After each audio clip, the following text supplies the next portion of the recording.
얼마 전에 대전의 모 교회에 부흥회를 좀 인도해 주십사 해서 왔어서 부흥회를 인도하는데요. 식사를 하러 가는데 어떤 권사님이 계속 교회 일로 전화를 하시는 것 같아요. 목사님이 계속 그분 전화를 계속 받으세요. 그런데 식사 중인데도 또 그 전화가 오는 거예요. 그런데 목사님이 이렇게 말씀을 하시는 거예요. 권사님 정들겄네요. 딱 그러는데 내가 지금 충청도에 와 있구나. 깜짝 놀랐어요. 권사님 정들겄네요. 그러는데 와, 너무 감동으로 밀려왔어요.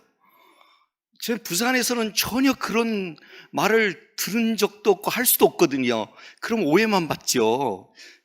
그런데 목사님이 그렇게 자연스럽게 자꾸 전화하니까 정들겄네요 그러는데 너무너무 행복했어요. 너무 부러웠어요. 그렇게. 그래 옆에 우리 한번 바라보면서 자꾸 보니까 정들겄죠? 그래서 정들겄네요 한번 하죠. 정들겄네요. 그죠? 자꾸 만나니까 정들겠죠? 그래요. 처음에는 서로 어색하고 낯설고 그런데 또 자꾸 만나면 정들죠? 여기 충청도 맞죠? 그래요. 그래요. 제가 충청도 사람이니까 괜찮아요. 저도 충청도 사람이니까요. 부산에 이제 11년째 이렇게 지내면서 경상도 사투리가 아직도 적응이 좀 안 돼요. 그렇지만 또 이렇게 제 고향에 와서 성도들을 만나는 것이 너무 행복하고요. 특별히 이렇게 부흥회를 또 진행하고 있는데 대성교회만의 부흥회는 아니에요. 왜냐하면 저희 교회 성도들이 지금 유튜브로 보고 있거든요. 그러니까 시대가 다르구나. 시대가 목사가 잘하고 있는지 괜히 목사가 밖에 나가가지고 실수하지 않을까 우리 교회 성도들이 마음이 불안해서 같이 보면서 기도를 하고 있어요. 기도를. 그래서 어떤 면에서는 제가 든든해요. 든든하고 지금 이 시간에도 아마 영상으로 지금 부산에서 함께 참여하고 기도하고 또 은혜를 또 받게 될 텐데요. 아무쪼록 우리 대성교회와 부산에 있는 양정교회가 합력하여서 정말 하나님의 큰 역사를 이 가운데 이루어지게 되기를 간절히 소원합니다. 오늘 본문에 등장하는 모세의 모습을 주목하고 싶습니다. 오늘 본문에 등장하고 있는 모세의 모습은 인생의 노을이 짙게 드리워져 있는 아주 힘이 없는 노인의 모습을 그려내고 있어요. 허리가 꾸부정하고요, 빼빼 마르고요, 뭔가 혈색도 좋아 보이지도 않고요. 그런 상태에서 완전히 머리도 휘어질 대로 완전히 휘어진 상태에서 그렇게 있는 한 노인의 모습으로 등장을 합니다. 하얗게 머리가 변화 있고 이마는 주름을 아주 깊게 파 있고 얼굴에는 수심이 드리워져 있고 그저 매일의 일상이 그저 고달프기만 한 노인의 모습입니다. 저도 대성교회 사역할 때만 해도 30대였으니까요. 그때만 해도 팔팔할 때였는데 지금은 벌써 50이 나이가 넘었으니까요. 벌써 그 세월이 훌쩍 지나서 머리가 하얘졌어요. 건축을 하고 나서는 더더욱 머리가 하얘졌어요. 아마도 여러분들 가운데도 내가 언제 어느 세월에 이렇게 늙었을까? 내가 어느 세월에 이렇게 세월이 훌쩍 가서 내가 이렇게 꾸부정한 모습을 보면서 자신의 모습에 좀 마음 아픈 성도들도 분명히 계실지도 모르겠어요. 그렇게 인생의 황혼기에 접어든 모세에게 어느 날 갑자기 하나님께서 느닷없이 질문을 합니다. 내 손에 있는 것이 무엇이냐? 내 손에 있는 것이 무엇이냐? 그러자 모세가 대답하죠. 지팡이입니다. 여러분, 하나님께서 모세의 손에 무엇이 들려져 있는지 몰라서 물었을까요? 모세의 손에 지금 잡혀 있는 것이 무엇인지 몰라서 묻지는 않았을 거예요. 분명히 이 질문은 의도된 질문이라는 거죠. 뭔가 얻어내고자 하는 의도된 질문이에요. 자, 그렇다면 그 의미가 뭘까를 오늘 저는 여러분들과 함께 생각해 보고자 합니다. 사실 모세는 마음은 복잡했어요. 단순히 오늘 본문은 그냥 지팡이입니다라고 얘기하지만요, 이 전체적인 흐름의 맥락을 살펴보면 그냥 편하게 내 손에 있는 것이 무엇이냐라고 묻는 질문에 지팡이입니다라고 대답하는 게 아니에요. 내 인생에 결국 남은 건 고작 이거밖에 없습니다, 이거예요. 그 과거에 화려했던 인생, 그 대단했던 인생, 그 자랑할 만한 그 멋진 인생 다 흘러가고 고작 내게 남은 것은 요거밖에 없습니다 라고 이야기하고 있는 거예요. 이 대답을 할 때 이 모세의 심정은 대단히 복잡했어요. 그냥 편안하게 지팡이입니다 라고 얘기하는 게 아니에요. 이 전체적인 맥락의 흐름을 꿰뚫어 볼 수 있어야 돼요. 굉장히 마음이 불편해요. 인생에 결국 고작 남은 것이 지팡이 하나뿐이라고 한번 생각해 보세요. 아마도 여러분들도 내가 평생에 애쓰고 달려왔는데 정말 평생에 먹을 거 제대로 먹지 못하고 입을 거 제대로 입지 못하고 아껴가면서 여기까지 달려왔는데 고작 이거밖에 없나? 내가 이거 가지고 이거 모으려고 평생에 내가 살아왔나? 할 때가 있을 거란 말이죠. 사실 모세의 성장 배경은 대단히 남달랐습니다. 그렇죠? 아시다시피 성장 배경은 아주 독특했어요. 아주 특별했어요. 평범하지 않았어요. 그렇죠? 이 모세가 성장할 때만 해도요, 정말 그 히브리인들의 수가 막 급속도로 증가하고 있었습니다. 그때 이 바로가 두려운 거예요. 이들의 세력이 강화되면 자신의 자리도 위태로울 수 있다는 그러한 마음의 불편함이 생긴 거예요. 그래서 그때 당시에 낳아지는 사내 아이들을 다 죽이도록 합니다. 그래서 어쩔 수 없이 그의 부모는 강가에 흘려보내게 되죠. 바구니에 담아서. 그런데 마침 애굽의 공주가 발견하게 돼요. 그래서 데리고 가서 키우게 되는 거예요. 놀라운 거예요. 이건 대단히 놀라운 거 아닙니까? 그 배경 덕분에 그 이집트의 왕궁에서 살게 되는 특별한 혜택을 누리게 돼요. 엄청난 혜택이죠.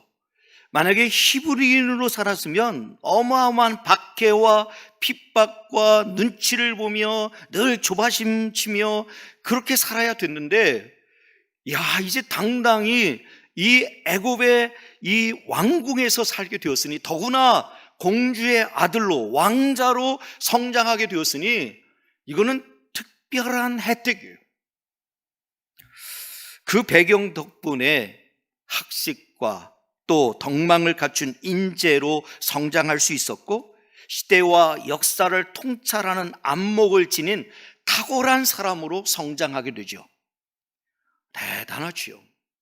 그런 배경이 있었기 때문에 남보다는 좀 더 특별한 인생을 살게 된 거예요. 그런데 아시다시피 그 삶이라고 하는 것이 평탄하지 않았어요. 그 안에는 여전히 꿈틀대고 있는 피 끓는 어떤 민족애가 있었던 거죠. 내가 언젠가는 기회가 되면 이 민족을 내가 뭔가 역할을 하리라, 큰 역할을 하리라 하는 그것을 뭔가 마음 가운데 품고 있었는지 모르겠어요. 왜냐하면 전체적인 흐름을 보니까 이 애굽 사람들이 괴롭히는 거예요, 자기 동족을. 히브리 사람을 막 괴롭히는 거예요. 그래서 어떻게 합니까? 가서 죽이죠.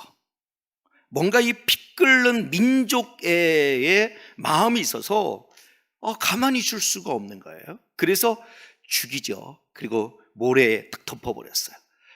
아무도 모르게 딱 덮어버렸어요. 그런데 그 일로 말미암아 들통이 나고, 그래서 미디안 광야로 피신했다가 미디안 제사장의 딸과 결혼하여 처가살이를 합니다. 모르겠어요. 여러분들 가운데 처가살이를 해본 분이 계시는지 모르겠지만 처가살이는 쉽지 않을 것 같아요. 늘 마음에 좀 눈치도 봐야 되고, 뭐 잠 자고 싶다고 해서 마음대로 잠을 잘 수 있겠습니까? 어른들 계시는데 어른들 눈치도 봐야 되고 살펴야 되고, 뭐 그런 불편한 생활이 계속되지 않겠습니까? 그러면서 처가살이를 하는데 거기서 40년 동안 삶을 살아가게 되죠. 그러던 어느 날 하나님께서 꺼지지 않는 떨기나무 가운데 얼토당토 않은 사명을 맡겨주세요. 얼토당토 않은 사명을 맡겨주시는데 그 사명이 뭐냐면 이스라엘 백성들을 애굽에서 인도에 내라.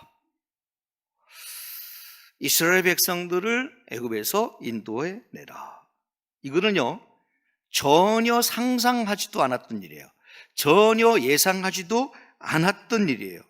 이미 그는 늙은 모세였기 때문에 당연히 어떻게 하겠습니까? 거절합니다. 거절해요. 아이고, 만약에 내가 그래도 젊은 때였다면, 아니 그 왕궁에 살 때 그래도 힘이 있고 어깨에 힘 좀 들어갔을 때 뭔가 그 힘이 있을 때였다면 가능한지 모르겠지만, 지금은 이미 세월이 많이 흘러서 나도 많이 늙어서 많이 힘이 없어서 그 일을 감당할 수 없다고 거절을 합니다. 그런데 하나님께서 바로 그때 질문했던 게 뭐냐? 내 손에 있는 것이 무엇이냐? 라고 물어요. 내 손에 있는 것이 무엇이냐? 저는 이것이 굉장히 중요한 의미가 있는 질문이라고 생각해요. 하나님이 얼토당토 않은 그 말씀, 사명을 맡겨주셨는데 당연히 모세의 입장에서는 받아들이기 어려운 사명이에요. 그러니까 거절을 하겠지요.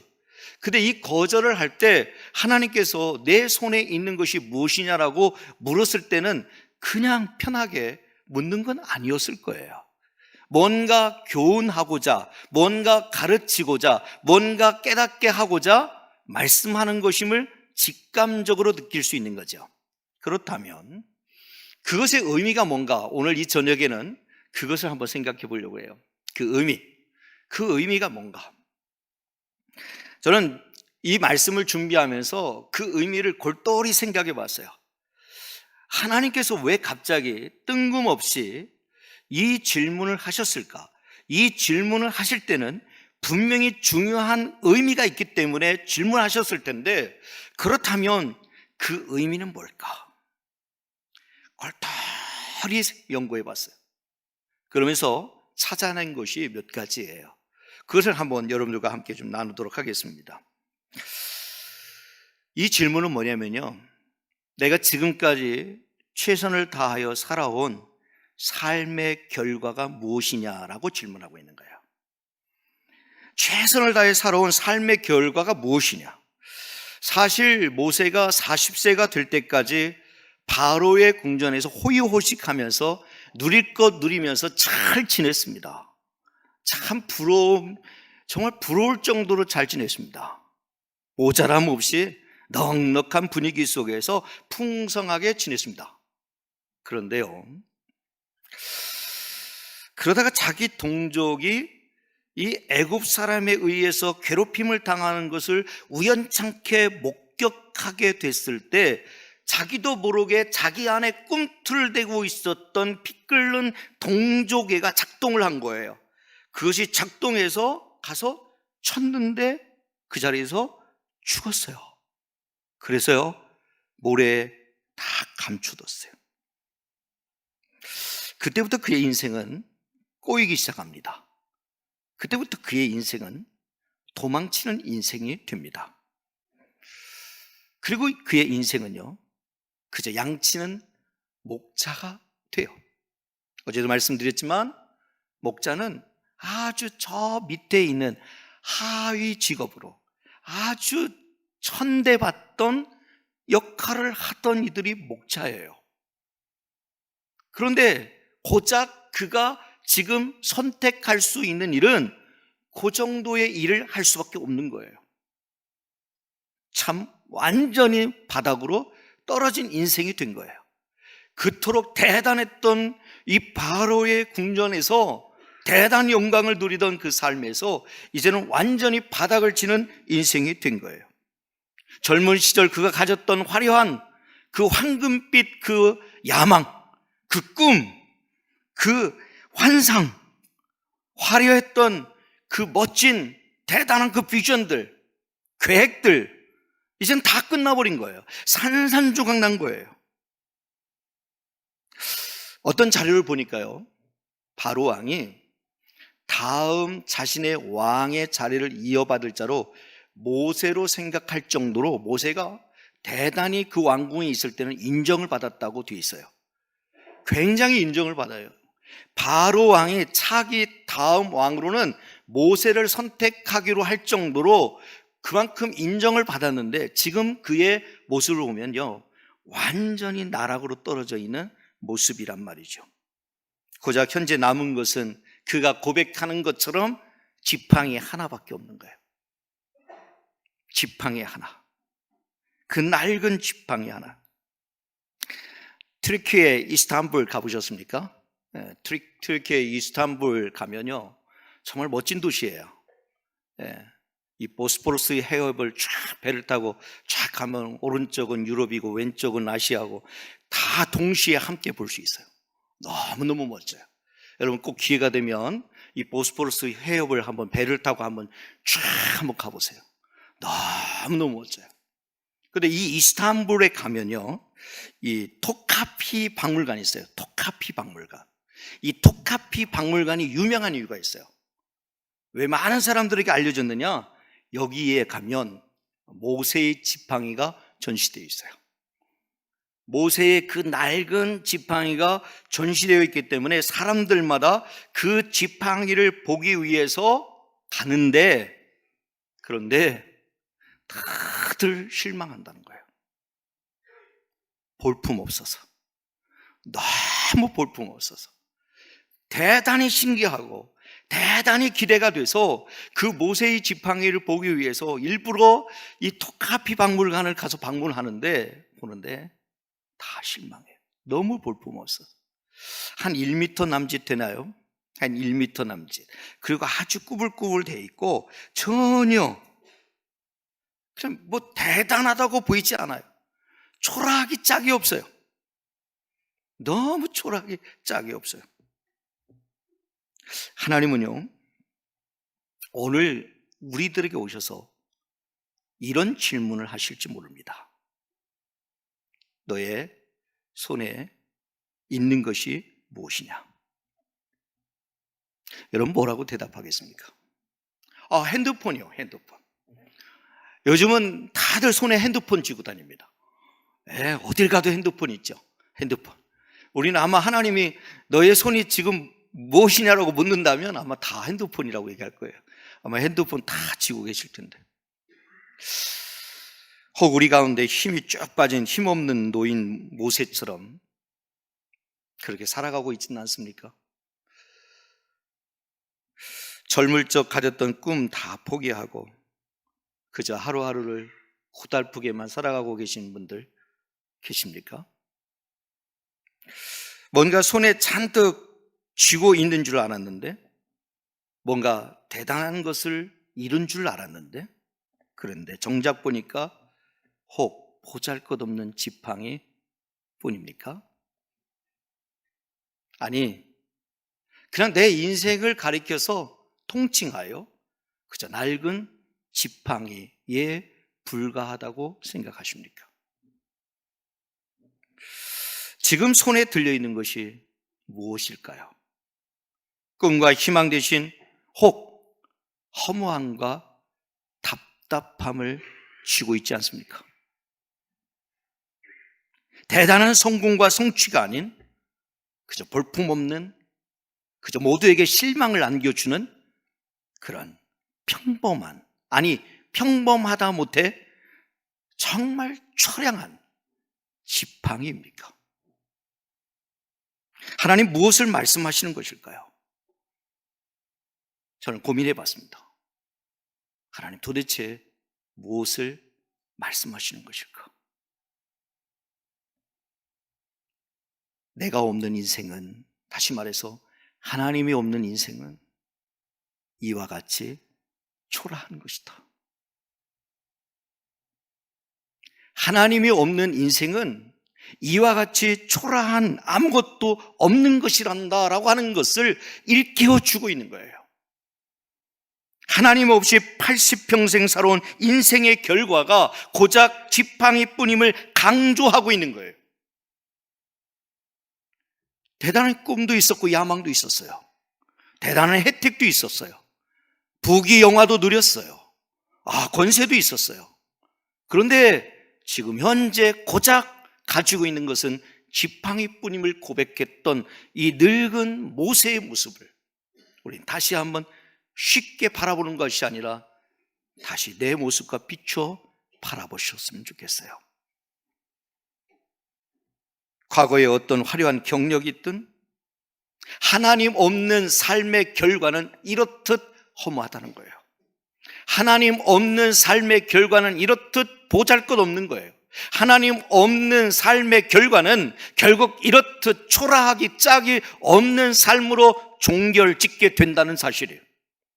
이 엄청난 비밀을 오늘 이 본문의 말씀을 통해서 우리에게 깨닫게 해 주고 있는 것입니다. 사랑하는 여러분, 대성교회 성도 여러분, 우리가 단 하루를 살아도 하나님과 함께 살아야 보람찬 인생이 되고 행복한 인생이 되는 줄 믿습니다.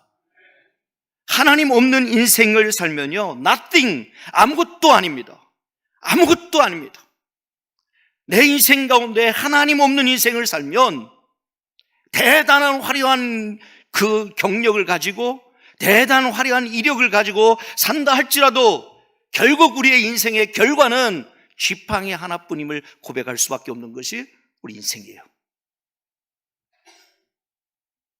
사랑하는 여러분, 우리 중에는 절대로 그 고백하지 않았으면 좋겠어요. 하나님 붙드셔야 돼요. 하나님, 내게 다 없어도 하나님만 있으면 충분하는 거예요. 여러분, 그 고백하실 수 있기를 주님의 이름으로 축복합니다. 예. 여러분, 내게 많은 것들이 있는데 그 안에 하나님이 계시지 않으면 그건 말짱 꽝이에요. nothing이에요. nothing. 아무것도 없는 거예요. 두 번째 의미를 또 생각해 봤어요. 그렇다면 두 번째 의미는 뭘까? 이건 저는 그런 생각이 들어요. 모세야, 너는 너 자신이 누구라고 생각하느냐라고 하는 묻는 질문인 것 같아요. 모세야, 너는 너 자신이 누구라고 생각하느냐? 우리가 흔히 말하기를 피는 물보다 진하다라는 말을 합니다. 그렇죠? 피는 물보다 진하다. 그 혈육의 정이라는 것은 끊어낸다고 끊어낼 수 있는 게 아니잖아요. 그렇죠? 혈육의 정은 대단해요. 진하단 말이죠. 어떤 것보다도 깊고 끌리는 뭔가가 있어요. 끌리는 뭔가가 있어요. 그래서 하는 말이 있잖아요. 피는 못 속인다라는 말이 있잖아요. 피는 못 속인다. 뭔가가 끌리는 게 있는 거예요. 알아보는 거예요. 알아보는 거예요. 모세도 역시 숨길 수가 없었어요. 언제든 기회만 되면 내가 이 민족을 위해서, 우리 이 민족을 위해서 뭔가 큰일을 하겠다 하는 마음의 소원들이 있었어요.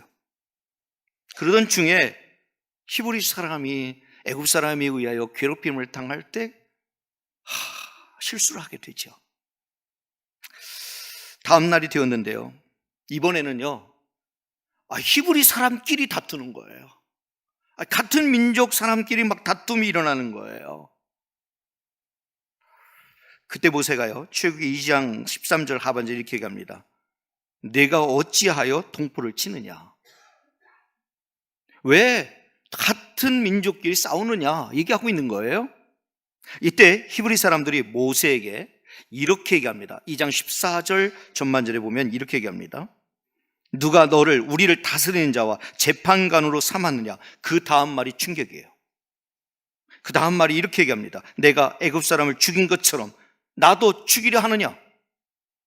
와, 아무도 못 본 줄 알았는데, 아무도 모르는 줄 알았는데, 모래숲에 다 덮어버려서, 그래서 아무도 모르는 줄 알았는데, 그런데 이 일이 벌어진 거예요. 덜컥 겁이 난 거예요.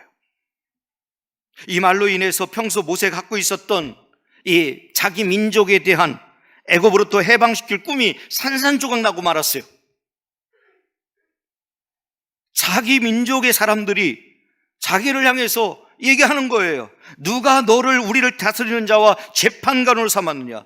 너가 애굽 사람을 죽인 것처럼 우리도 죽이려고 하느냐라고 얘기할 때 끓어오르던 그 민족을 향한, 그 민족의 해방을 향한 그 꿈과 야망이 한순간에 다 무너져 버렸어요. 바로 그때 하나님이 찾아오십니다.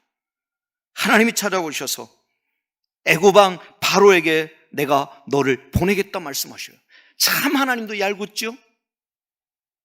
참 하나님은 개그를 하시는 분이에요. 여러분, 하필 이때 하나님이 찾아오셔서 애굽 왕 바로에게 너를 보내겠다 말씀하세요. 무엇을 말합니까? 무엇을 말해요? 하나님께서는 모세를 계속 지켜보았고 이스라엘 민족을 출애굽시킬 수 있는 가장 적격자라고 인정하신 거예요. 이상하잖아요. 너무 이상한 게 뭐냐면요, 모세는 지금 완전히 바닥이에요. 산산조각 났어요. 자기의 야망, 자기의 꿈, 이 모든 것이 다 무너져 버렸어요. 완전히 바닥이에요. 그런데 그때 하나님께서는 이 모세를 들어서 민족을 구원할 역할을 하라는 거예요. 도무지 이해가 안 되는 상황이 벌어진 거예요. 그때 모세가 출애굽기 3장 11절에 이렇게 얘기합니다. 내가 누구이기에 바로에게 가며 이스라엘 자손을 애굽에서 인도하여 내리까? 무슨 얘기예요? 한마디로 저는 제가 잘합니다. 저는 제가 잘합니다. 그럴 자격이 없습니다. 심지어 우리 동족들에게도 인정을 못 받는데 제가 어떻게 그 역할을 하겠습니까? 못합니다. 얘기하고 있는 거예요. 사람은요, 나는 대단한 존재다라고 하는 우월감과 나는 아무것도 아니다라고 하는 열등감 사이에서 경계선에 서 있대요. 누구나 나는 대단한 사람이다 라고 하는 우월감과 나는 보잘것없는 사람이다 라고 하는 열등감, 이 경계선에서 늘 서 있대요. 그런데 누군가가 와서 칭찬해주고 이야 하면 갑자기 어깨에 힘이 들어가면서 그럼 그렇지, 내가 대단한 사람이지, 이렇게 기울어진다는 거예요.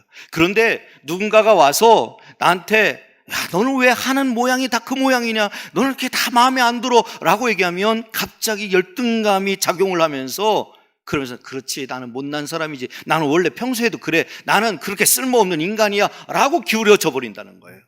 그래서 항상 사람은 이 경계선에 서 있다는 거죠. 경계선에. 바라기는 우리 대성교회 모든 성도들은 너무 지나치게 우월감에 빠질 필요도 없고요, 너무 지나치게 열등감에 빠지지 않기를 바랍니다. 네. 누군가가 칭찬해주고 축복해주면요, 아유, 하나님의 영광입니다. 하나님께 영광 돌리세요. 네. 혹시 누군가가 불평을 하고 또 내 흠을 잡으면 아이고 참 그런 얘기는 안 했으면 좋겠네, 그죠? 예, 절대 그런 얘기는 안 했으면 좋겠습니다. 예. 하나님 모세를요, 왕궁 생활 40년, 광야 생활 40년을 통해서 철저히 자기 자신을 발견하게 하십니다. 처음에는요, 나는 대단한 사람이야 라고 생각했어요. 야, 나는 특별한 혜택을 받고 성장하고 그 배경이 든든한 사람이야. 나는 대단한 사람이야. 에서 하나님이 어떻게 그 삶을 이끌어 가시느냐면 바로 나는 별 볼 일 없는 존재야까지 이끌어가요. 나는 아무짝에도 쓸모없는 보잘것없는 존재야까지 이끌어가요. 다시 말해서 이 모든 과정이 하나님의 그 철저한 계획 속에서 진행되고 있는 일이라고 하는 사실이에요. 일반적으로 사람들은요, 보여지는 환경에 따라서 자기를 평가한대요. 보여지는 환경에 따라서 자기를 평가하는데 그런 거예요.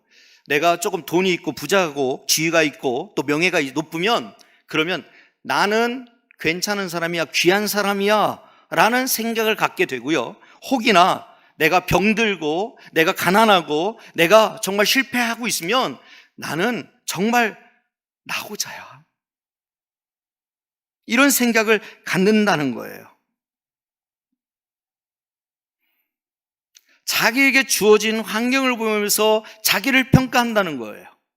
내가 남보다 좀 많이 배우고 남보다 더 많은 재산을 가지고 남보다 더 뛰어나면 나는 그렇지, 나는 괜찮은 사람이야 라고 생각하고, 남보다 덜 가지고 남보다 내가 더 가난하고 남보다 더 약하게 살아가면 나는 별 볼 일 없는 존재라고 생각한다는 거예요.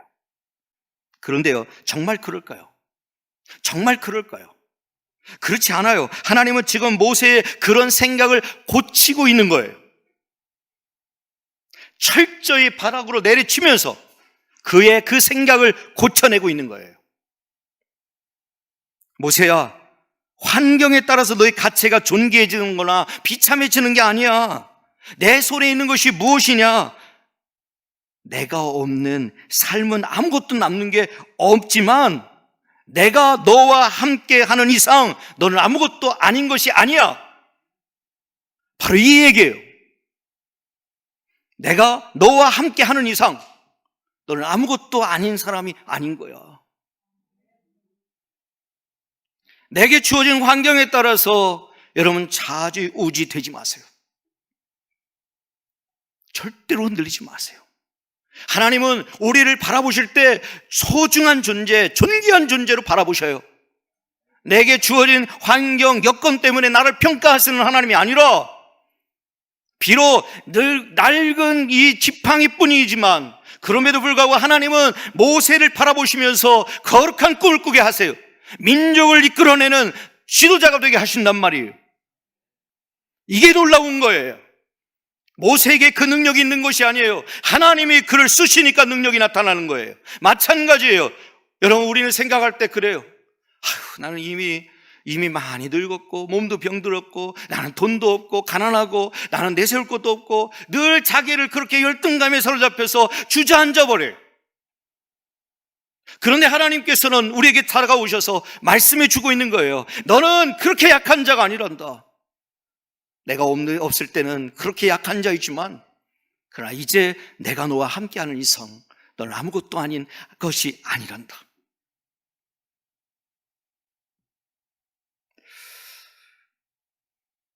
하나님께서 모세에게 언제 찾아옵니까? 전 그 타이밍을 보고 싶은 거죠. 하나님께서 모세에게 언제 찾아오는가?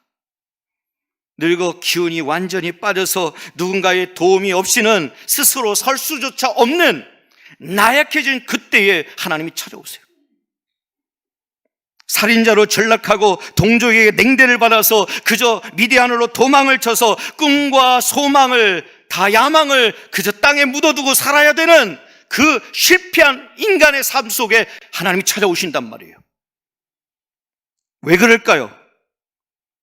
그때 비로소 자신의 진정한 존재를 알기 때문입니다. 오랫동안 목회하면서 가장 아쉬운 것이요, 친구들이 없어요. 믿기지 않겠지만 제가 젊을 때는 친구들이 참 많았어요. 정말 많았어요. 워낙에 성격이 밝고 유쾌하고 명랑하기 때문에 정말 친구들이 많았어요. 그런데요, 제가 목회에 올인하면 할수록 친구 만날 시간이 없고요. 그러다 보니까 친구들이 자꾸 떨어져요.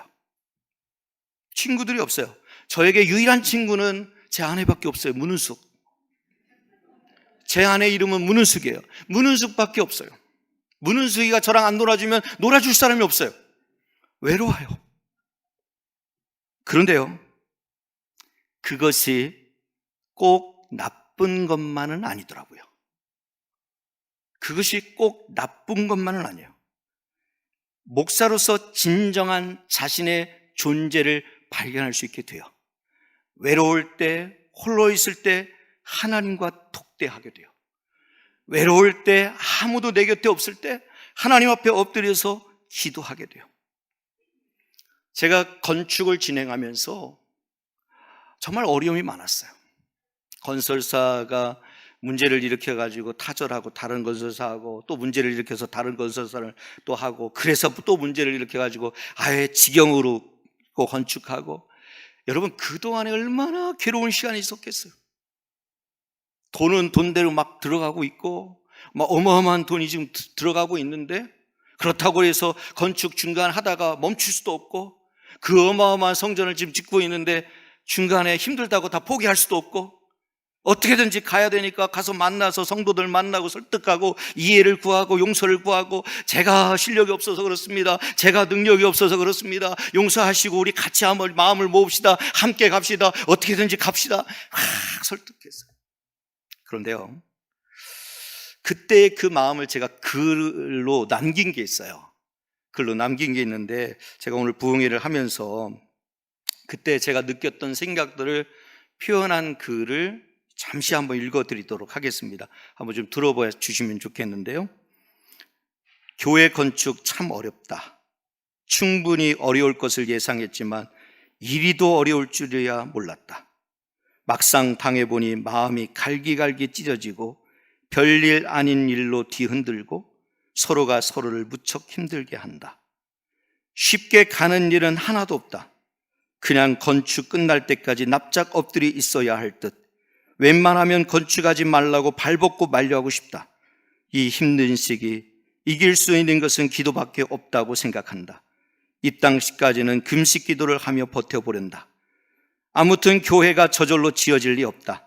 그 안에 사탄의 회방 몇백 개, 그 안에 인간의 교만 몇백 개, 그 안에 가슴 찌르는 시련 몇백 개, 그 안에 북받치는 눈물 몇백 개, 그 안에 목사의 애간장 몇백 개, 그 안에 한순간 탄식 몇백 개, 그 안에 오해와 억울함 몇백 개, 그 안에 상처와 누명 몇백 개, 그 안에 구설수와 뒷담화 몇백 개. 교회가 저절로 건축될 리 없다. 그러나 그 안에 성도들의 헌신 몇천 개, 그 안에 목회자의 희생 몇천 개, 그 안에 쓰디쓴 눈물 몇천 방울, 그 안에 참을 인자가 몇천 개, 그 안에 진실한 사랑 몇천 개, 그 안에 꿇은 무릎 몇천 개, 그 안에 기도의 시간 몇천 시간, 그 안에 정성 담긴 헌금 몇천 번, 그 안에 중보기도자의 헌신 몇천 명. 그러나 결코 빼놓을 수 없는 한 가지, 그 안에 하나님의 은혜 몇천억 개. 이것이 그때 제가 정말 너무 힘들 때,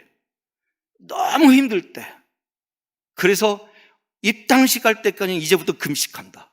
교회에 선포를 했어요. 이제부터는 제가 금식기로 들어갑니다.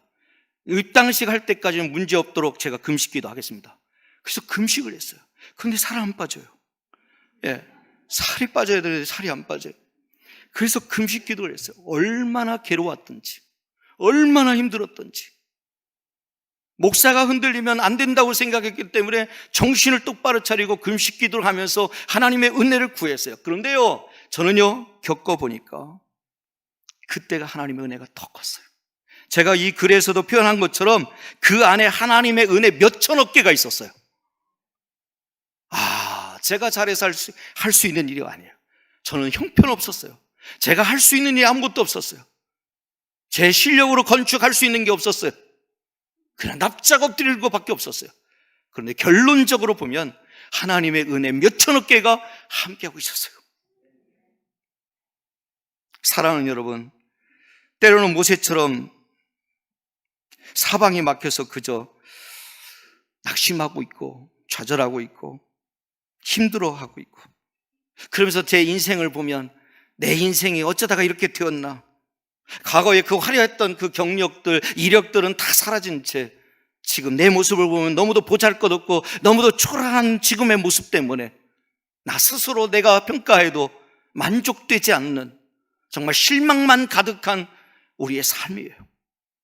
그런데 하나님께서 그때 그 타이밍에, 바로 그 자리에, 그 시간에 하나님이 찾아오셔서 이 질문을 하고 있는 거예요. 지금 너의 손에 든 것이 무엇이냐? 하나님이 진짜 하고 싶었던 것은, 모세야, 모세야, 너는 존귀한 자다. 너를 통해서 내가 큰 일을 행하리라. 우리 사랑하는 대성교회 모든 성도들이 혹 지금 현재 자신의 모습을 통해서 실망하고 있다면, 자신의 모습을 통해서 전혀 기대하지 않고 낭망하고 있다면, 오늘 이 말씀이 여러분들의 큰 위로와 소망이 되기를 주님의 이름으로 축복합니다.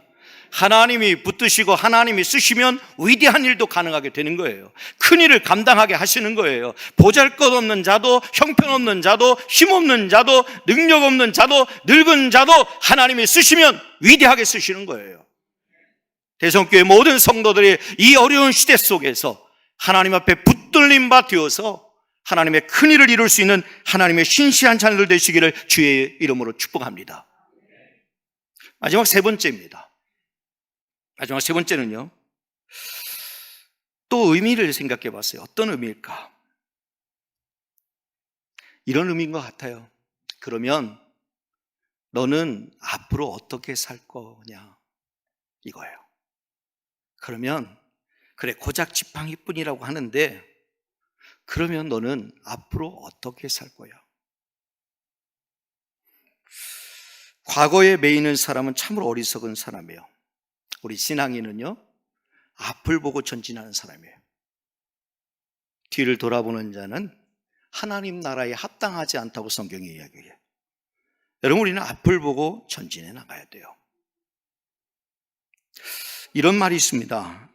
루저는, 그러니까 패배자는 앞서가는 사람의 뒷모습만 보지만, 위너는, 승리자는 앞으로 펼쳐질 목표와 꿈을 본다.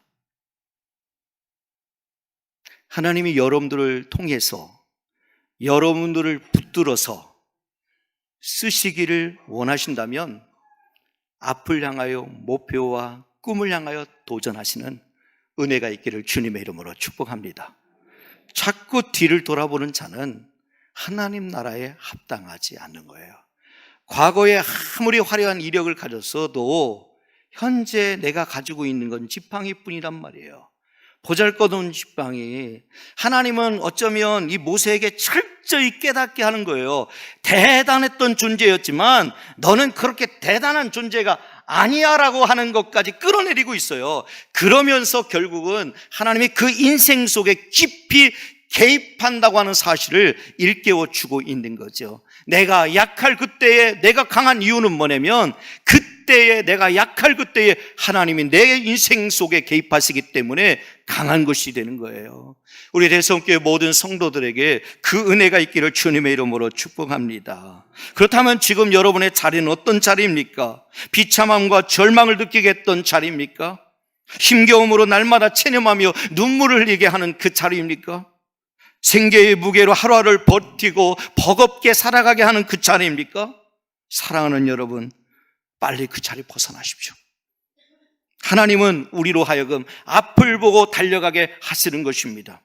오늘 본문에 보면요, 하나님께서 모세에게 4가지 명령을 하세요. 첫 번째로 보면 3절 전반절에 보면 그것을 땅에 던지라 돼 있어요. 쥐고 있었던 지팡이를 땅에 던지라는 거예요. 여기 던지라고 하는 것은 무엇이냐면, 어떤 의미냐면, 네가 지금까지 붙들고 살았던, 의지하고 살았던 그것을 하나님께 맡겨라는 거예요. 하나님께 맡겨라. 이제는 하나님께 맡겨라, 이거예요. 그러자 뱀이 되죠. 뱀이 돼요. 모세는 광야에서 지냈기 때문에 누구보다도 뱀의 무서움을 알아요. 뱀이 얼마나 무서운지를 알아요. 제가 이스라엘 유대 광야에서 텐트를 치고 지내본 적이 있어요. 조금 너무 궁금했어요. 유대 광야에서 이 출애굽할 때 이스라엘 백성들이 어떤 어려움을 겪었을까 궁금했어요. 그래서 일부러 텐트를 치고 유대 광야에서 잠을 자고 거기서 생활을 했어요. 불편한 게 한두 가지가 아니에요.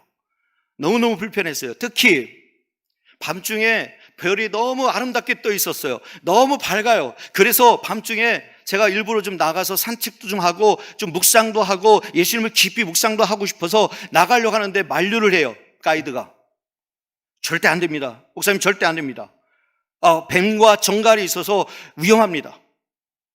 제가 괜찮다고 그냥 나가겠다 하는데 못 나가게 하더라고요. 그만큼 이 뱀이라고 하는 건 무서운 거예요. 무서운 거예요.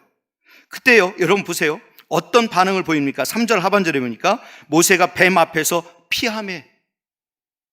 왜요? 알거든요. 누구보다도 뱀의 무서움을 정확히 아는 이 모세였기 때문에 당연한 반응을 보이는 거예요. 여기서 이야기하는 뱀은 바로를 상징하는 거예요. 자라보고 놀란 가슴, 소뚜껑 보고도 놀란다는 말이 있습니다. 이 뱀을 보면서 깜짝 놀라서 피해버리는 거예요. 그의 바로의 낯을 피하여 40년 동안 괴로운 인생을 살았어요. 그런데 하나님께서는 마치 그의 약점을 정곡을 찌르는 듯한 뱀을 보여주신 거예요. 약점을 건들고 있는 거예요. 그걸 건들지 않았으면 좋겠는데 참 하나님은 짓궂죠. 하나님은 참 짓궂어요. 하필 그걸 건드는 거예요. 우리에게도 다 약점이 있어요.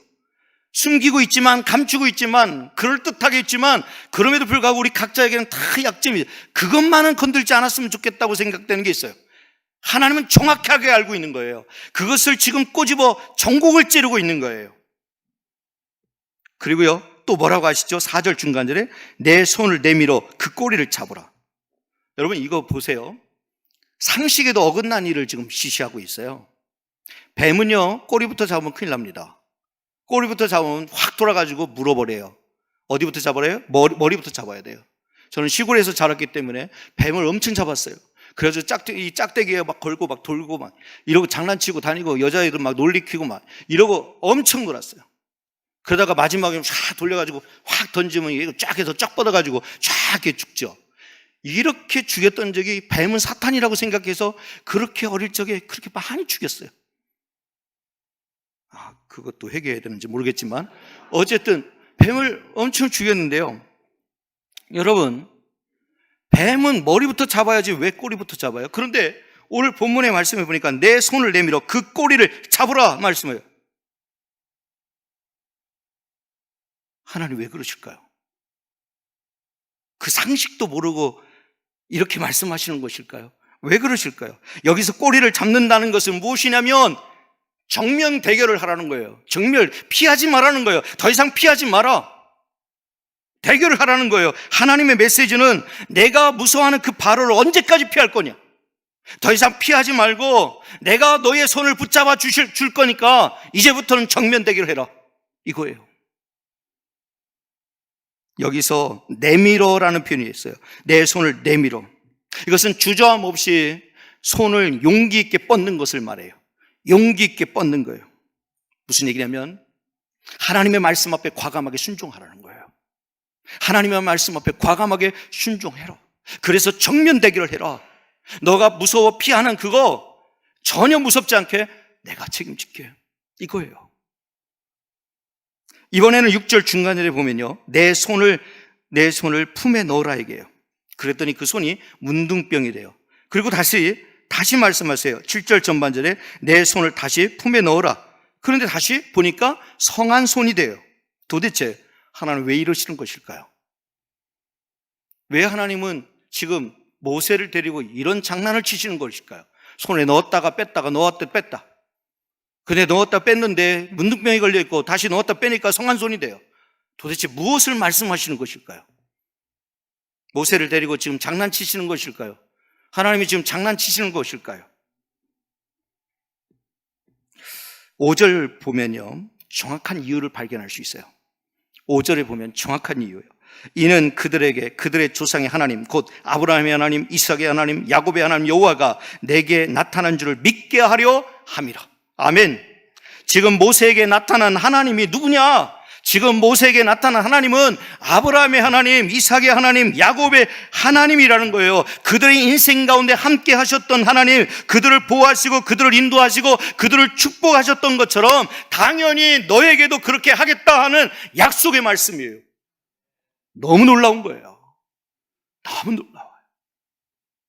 아브라함 때에만 역사하셨던 하나님이 아니라, 이삭의 때만 역사하셨던 하나님이 아니라, 야곱의 때만 역사하셨던 하나님이 아니라 그 하나님께서 지금 너에게 함께 하겠다고 하는 약속이에요. 약속. 오늘 이 시대 가운데 하나님의 그 큰 역사가 바로 이 대성교회를 통해서 나타나기를 주님의 이름으로 축복합니다. 하나님은 역사하십니다. 하나님 반드시 역사하십니다. 되어지는 일들을 보면 하나님의 역사를 경험할 수 있습니다. 초라한 지팡이 같던 모세를 할지라도 하나님은 그 지팡이로 넘실대는 홍해를 가르셨습니다. 하나님은 그 초라한 낡은 그 지팡이를 통해서 반석을 쳐 물이 나오게 하십니다. 그 지팡이를 보는 자마다 구원을 얻게 하시겠다고 약속을 주십니다. 사랑하는 대성교회 성도 여러분, 사람은 없는 것을 먼저 보지만 하나님은 있는 것을 쓰십니다. 꼭 기억하세요. 사람은 없는 것을 먼저 보지만 하나님은 있는 것을 쓰십니다. 우리는 부름 받았을 때 저는 시간이 없어요, 저는 경험이 없어요, 저는 능력이 없어요, 온통 없는 것 투성이에요. 하나님 나한테 하나님의 일을 맡기실 때, 여러분, 내가 부족한지 몰라서 하나님의 일을 맡기실까요? 내가 실력이 없는 거 몰라서 하나님의 일을 맡기실까요? 내가 능력이 없는 거 몰라서 하나님의 일을 맡기실까요? 그리고 아이고 야 하마터면 큰일 날 뻔했다, 내가 너한테 일 맡겼으면 아이고 야 후회할 뻔했다, 하나님이 그러실 하나님이실까요?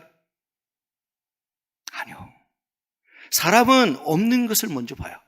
그래서 온통 없는 것, 저는 능력도 없습니다, 저는 경험도 없습니다, 저는 지식도 없습니다, 저는 실력도 없습니다, 저는 힘도 없습니다, 저는 건강도 없습니다, 저는 재산도 없습니다, 다 없대요.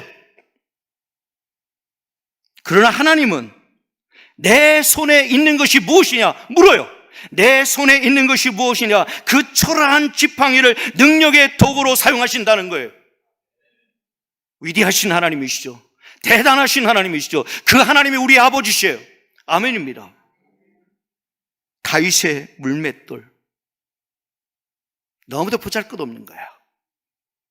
이 다윗이 들고 다니던, 늘 주머니에 이렇게 들고 다니던, 늘 심심할 때마다 이렇게 동물들이나 내치던 그 물맷돌, 뭐 대단한 겁니까? 다윗의 물맷돌, 아주 하찮은 한 줌의 가루, 마지막 남은 기름 한 병, 물고기 2마리, 그리고 보리떡 5개. 다 현찮은 것들이에요. 다 보잘것없는 것들이에요. 그런데 다 기적의 재료가 되잖아요. 하나님의 역사의 재료가 된단 말이에요. 여러분의 손에 무엇이 들려있든, 여러분의 손에 아무리 보잘것없고 형편없는 것이 들려있든 하나님께 드려질 때 가장 귀하게 써질 줄 믿습니다. 우리는 왜 그 사명을 그렇게 무겁게만 느껴질까요? 혹 주님을 사랑하는 마음이 식어진 것은 아닐까요?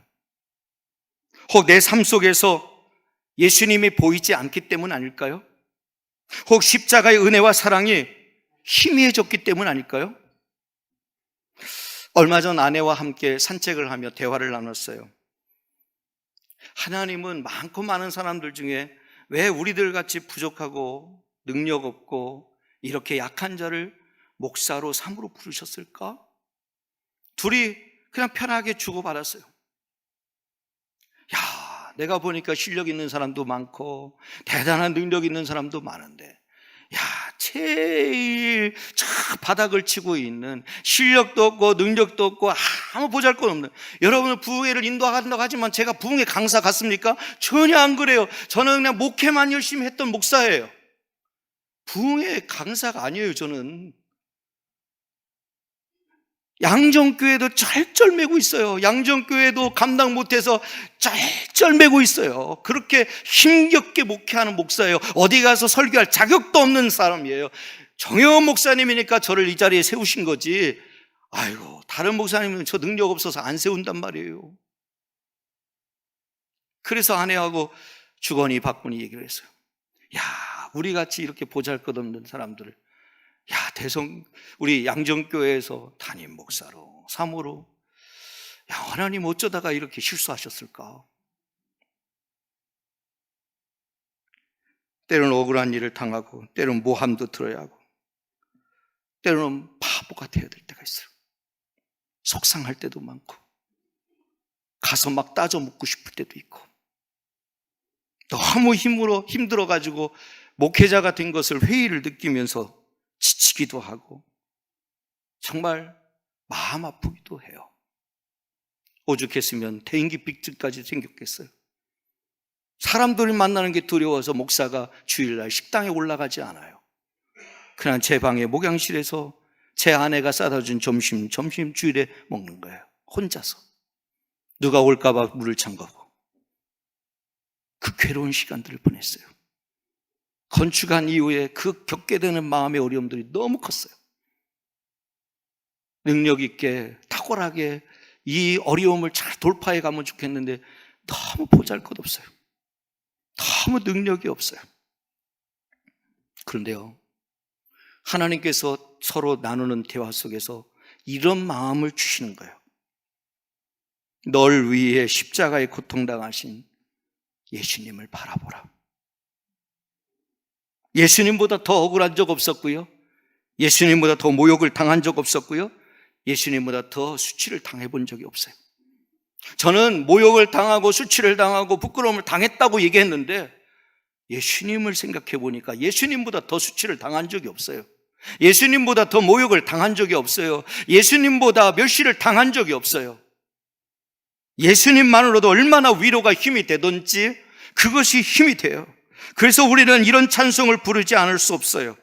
날 위하여 십자가에 중한 고통 받으사 대신 죽은 주 예수의 사랑하신 은혜여, 보배로운 피를 흘려 영영 죽은 죄에서 구속함을 받은 우리 어찌 찬양하날까?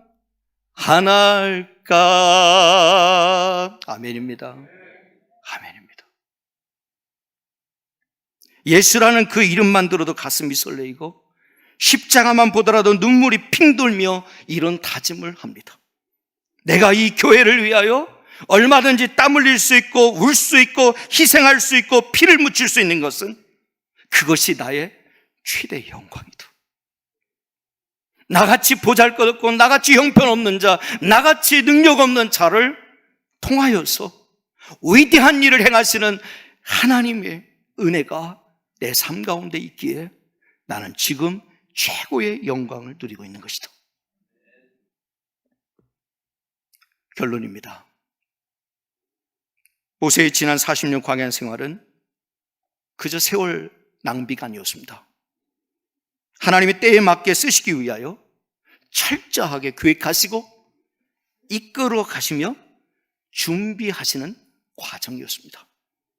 우리도 살다 보면 때로는 광야처럼 시티슨 경험을 할 때가 있고, 때로는 별 볼 일 없는 지팡이를 들고 서 있어야 될 때도 있고, 때로는 그것 때문에 초라하기 그지없어서 숨고 싶고 피하고 싶고 도망치고 싶어서 어디로 도망칠지만 생각하고 있는 우리들의 모습일지 몰라도 그것이 하나님의 손에 들려진다면 우리도 얼마든지 멋지게 사용된다는 사실을 기억하시고 끝까지 하나님 손 놓지 않는 대성의 모든 가족 식구들 되시기를 주님의 이름으로 축복합니다.